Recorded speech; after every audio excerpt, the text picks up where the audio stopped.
it at 90,000 miles on it. It's now at 111,000 miles.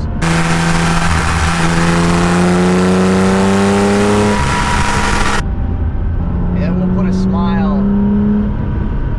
every time. Tengo que salir de aquí. No tengo pa dónde darle. Tengo que salir de aquí. In this episode, I'm going to tell you all the modifications that have been done to this car.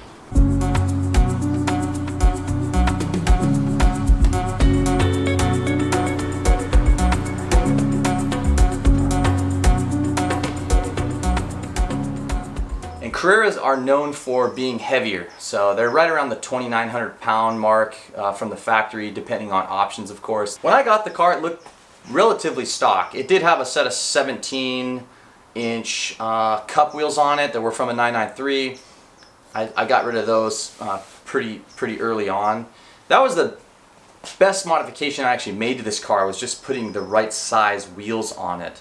And I guess I'll talk about that first. So it's got Fuchs 7s by 8s, and I'm running Toyo Proxy tires on the car. I like those tires. They're nice and sticky. Let me see what... Nice cars. Hey, thank you. A lot of people run 16-inch wheels on a G-body car, which I think looks really nice because of the chunkier bumpers, but I also really like the 15-inch wheels as well. The way that the car drives on the 15s is just a lot better to me. You know, there are less tire options in 15s as well, and that's kind of a common reason for guys running 16s.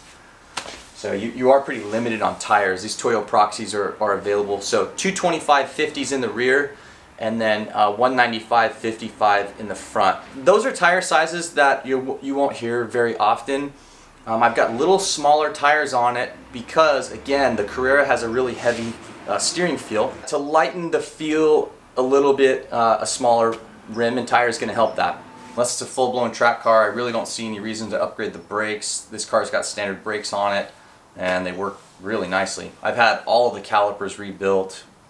Something I did right when I got the car was I actually rolled the front fenders myself, and I've never done that to a car before. I literally learned how to roll fenders on my 911, which, looking back on it, it's kind of crazy that I did that. But borrowed my dad's heat gun. I got a little baseball bat and a couple floor jacks. Jacked the front of the car up, and then I jacked the tire up, and I just, you know, loaded it up and rolled the fenders. I took my time, heated the paint, and came out great. I didn't crack the paint. I was worried about rubbing. You know, you definitely don't want to be cutting up your tires, so yeah. That was crazy. That was crazy that I rolled these fenders and had never done that before. You know, looking back on it, I'm like, gosh, man.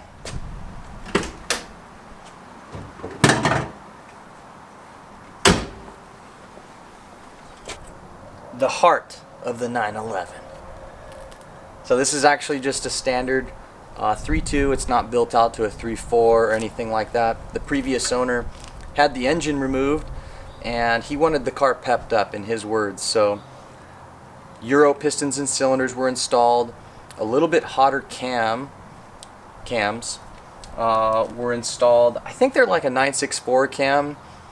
All my paperwork for this car is up at the shop where the 912 is, and it's not handy for me to look at the numbers and give you guys you know, the exact specs on the cams.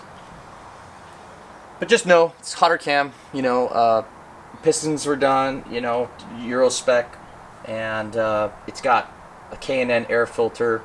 Obviously no air conditioning unit back here, it's been removed. That's pretty much it. The engine's nothing crazy, you know, still a 3.2.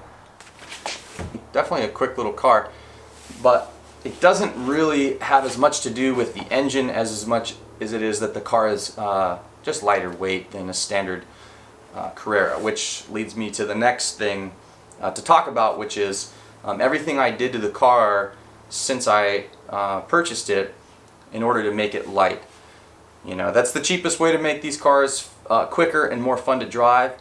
Although they're really fun and great vehicles, they're not really that fast, at least a standard Carrera. Like a 3-liter SC actually feels a little quicker to me. Smaller, I don't know, it's just it's different. It's hard to explain, but they do feel lighter, and they kind of rev. I think the 3-liter revs a little bit better. Just like feels like it's a little more of a free revving engine. The 3.2 is really nice, but it's linear. The gearing's real tall. So in order to really kind of make it exciting to drive, I think you need to lose some weight, at least, you know, in my opinion. So I just started basically lightening up the car as soon as I got it. The biggest weight savings was taking the factory bumpers and the shock absorbers, all of that out, and just putting fiberglass bumpers. So these are roof style bumpers made by TRE, and I cut and fit the bumpers myself. It was kind of a pain. The front one was a little bit of a pain because I just kept having to shave it down and shave it down, but it turned out really nice. I think the rear one was very easy, I remember, to install, but that was close to 100 pounds of weight loss, believe it or not. About 100 pounds front and rear. So I think this is a pretty cool upgrade. And then removing that much weight on the ends of the car is pretty important. I actually prefer the look of the factory bumpers, so at some point I might get these bumper blades that look like the accordion bumpers, but they're still fiberglass. That's kind of one of the things I want to do to the car eventually. I took the rocker covers off, and it has a little bit of weight, but it's kind of more of an aesthetic thing. I recently just took a file to the oil lines and brought out that gold color. They look really cool. I like that a lot. No performance. Well, maybe a little placebo performance. The gold makes you go faster for sure. Alright, the exhaust is a custom exhaust, but it's nothing fancy. It's just regular steel, you know, and it makes a pretty nice sound. When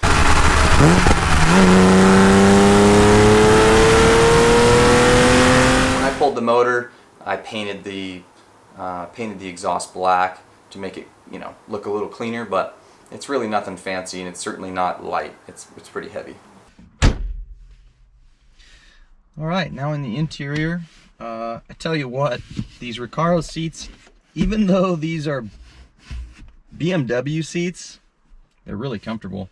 They're a little chunky for sure, and my car had I think it was Dove Gray or whatever. It's a kind of a light gray combo.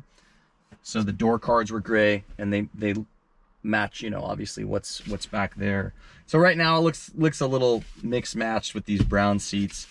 I was kind of thinking about making the whole interior just full black, but the only thing I really did was the door cards. So I've got the center console. Even the center console's got some gray accents in it.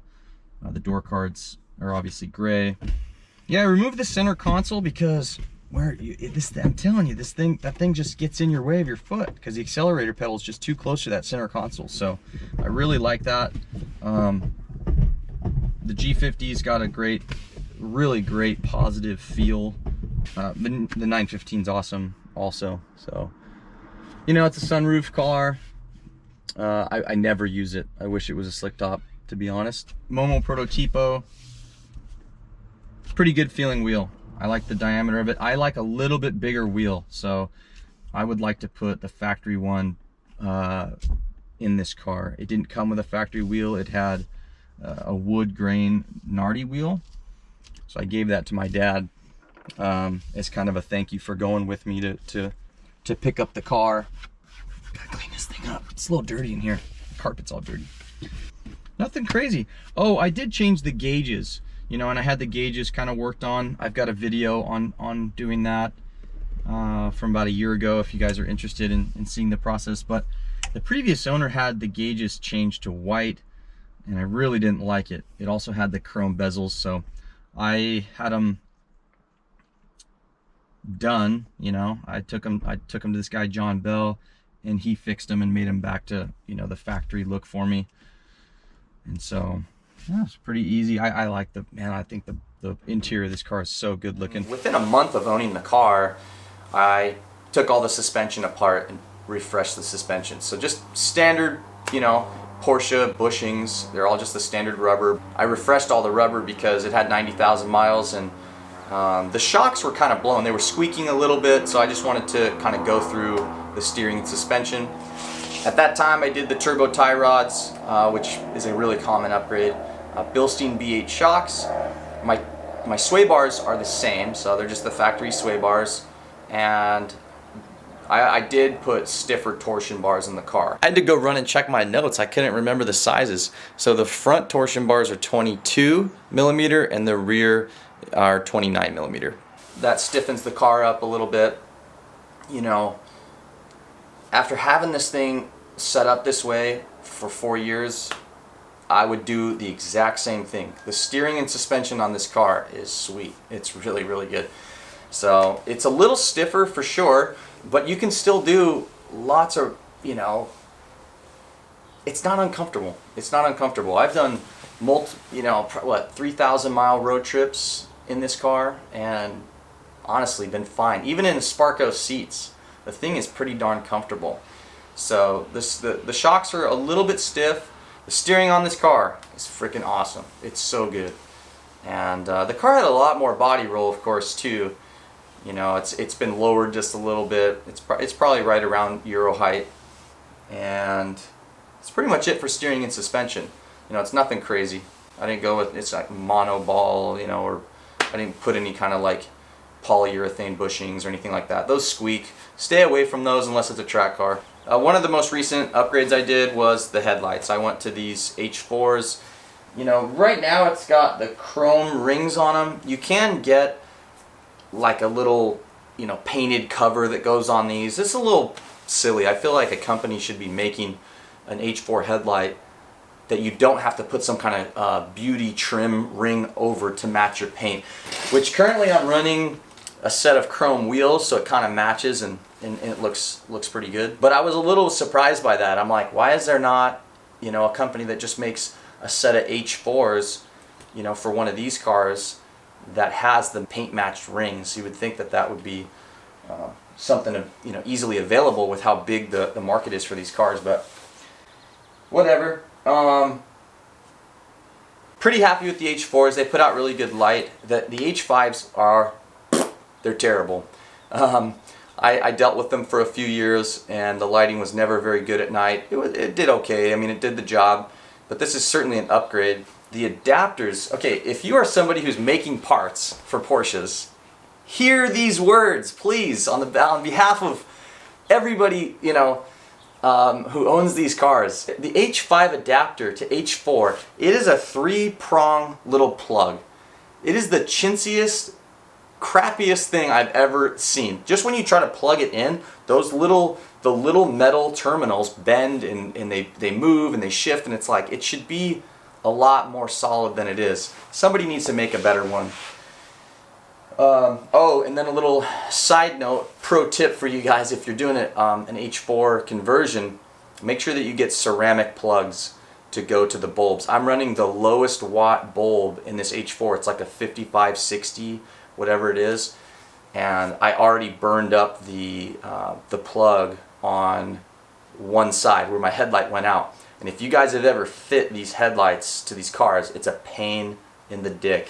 So yeah, I was kind of annoyed that I already had to pull one of the headlights off, and luckily it was just an easy thing. I'm like, oh, okay, so I ordered the ceramic plugs.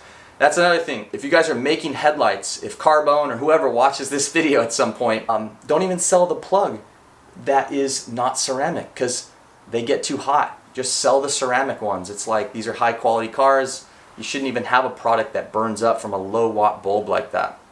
It doesn't make any sense to me. It's not a performance thing, but I added the Porsche script when I took the rocker trim off. I think it looks pretty cool. I like the look of it. The side profile of the G50 car, where the torsion cover is, sucks. That's another product that somebody could make, is a torsion bar cover that looks really clean. The hole on the G50, it's like a half moon. It's not a full circle.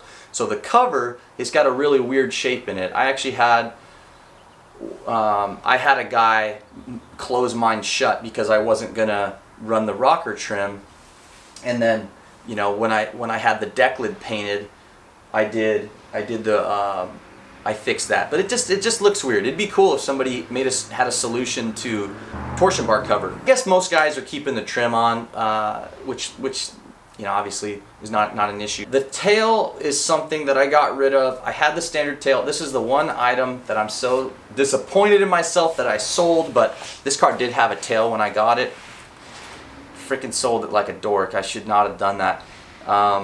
They are incredibly heavy, so I've thought about putting a fiberglass tail on this car. I might do that at some point, just get a fiberglass deck lid. It does make the car run cooler. So when I had the tail, this car always ran at 180 degrees. And now it runs at about 190, which is still fine. Even on hot days, this car really won't get over 190. My Olive car runs hotter, runs a little hotter, but for whatever reason, this car just always seems to run at, you know, 185, 190. But with the tail on it, it's like a 10-degree difference. So definitely better for cooling. Obviously, you get some downforce. And yeah, I like the look of them too, so I'll probably do that. I'm not mad that I removed the thing, because when I took that thing off, I was almost like annoyed, like, really, Porsche? What in the hell? Why is this thing so heavy? I mean, I'm talking about, it's gotta weigh 30 pounds, 35 pounds at the back of the car where all the weight is already. It's too much. When I went through the big weight loss program, you know, I did the bumpers, the rocker trim, and the tail all at the same time. And so when I got back in the car and drove it after I had changed that, it was like night and day. The car just had so much more zip to it, because that was easy 100 pounds. If you include the tail, it's like 100 pounds, no problem. And I remember when I got this car aligned, Johnson's Alignment did the car in Torrance. He weighed it, he goes, it's pretty heavy, like 2950. And I was like, what? And that's what really made me want to lighten the car up and everything. So, you know, I'm not exactly sure what the car weighs, but I know that it's at least 200 pounds lighter than it was when I got it. It was bothering me, so I did the math for this video. 115 pounds in the bumpers, rocker panels, and the rear tail.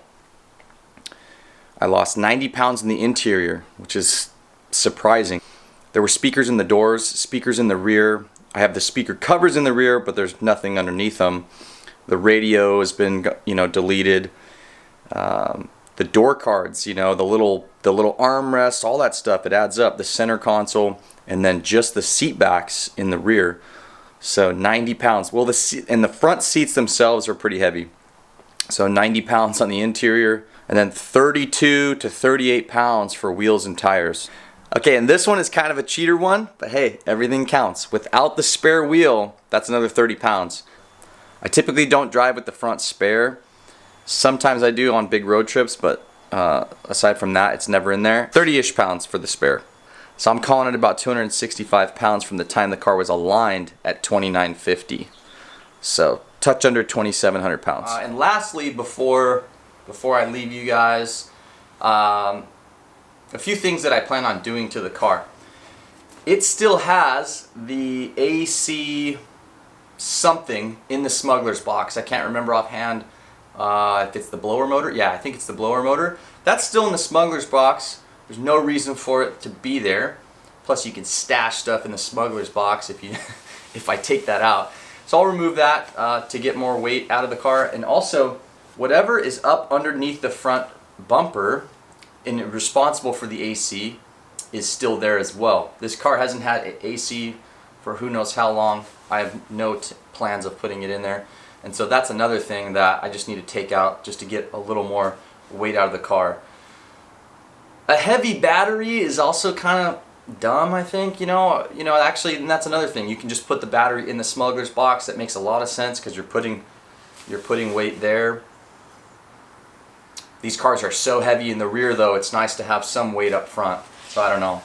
When you take everything out, now I don't have any weight hardly in the front of the car. So I guess a good reason to keep that spare in there to give you a little bit of a balance in the front. Another thing to save weight is the sound deadening under the rear seats. I hear a lot of guys doing that, and I hear that it's over 30 pounds of sound deadening, 30, maybe even 40 pounds, probably an exaggeration, but I know that there's a lot of it in there. I'm hesitant to do that just because I don't want this car to be too raw.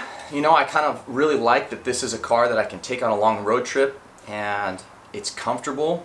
You know, it's also a car that I can take and do a DE track day or an autocross, and the thing's, you know, really fun and quick. So it would be nice to get more weight out of the car. I'm just not too sure about removing that material underneath the rear seats. It also will make the car a lot hotter if I don't put, you know, at least some kind of a heat. There's newer stuff though, so maybe I'll put like some type of a sound insulation, like a sound heat pad or something that's a lot lighter. That would probably be a really good upgrade for this car, is remove the remaining AC bits, remove that sound deadening. And there was one other thing I wanted to do to this thing that I was going to tell you guys. What was it? That's it. The muffler. I'd like to put a lighter weight, prettier stainless steel muffler on the car. So like I mentioned, it's got kind of just a standard custom muffler. It makes a nice sound. I like the way it sounds. It's just heavy, you know, and removing all the weight from the rear that you can is definitely going to be a good thing. So we'll see. Not in a rush. Got other projects, other things going on, but it's something I'd like to do. You know, I would guess I'd lose another 10 or 12 pounds just in the muffler, and let's call it 30 pounds for the sound deadening. I'm guessing 10 to 20 pounds for those AC components. So, you know, looking at somewhere around 60 pounds, you know, to lose, which would be really sweet. Especially if I can do that without compromising, you know, it getting really hot and stupid loud in the cabin. I don't mind a little more engine noise, but the car doesn't drone at all. It's very comfortable to drive, and you know, I like to have cars that you can kind of, you know, do everything with. I don't need a full-blown track car. They're cool, but it's kind of not my thing. I like something I can use all around. That's it for this week's video. Thanks so much for watching, you guys. I post a video every Thursday. Almost all of my videos are on Porsches. Every once in a while I deviate, but that's the thing. So give me a thumbs up if you guys enjoyed this. Leave me a comment and subscribe to the channel. I'll see you guys next Thursday. Later on.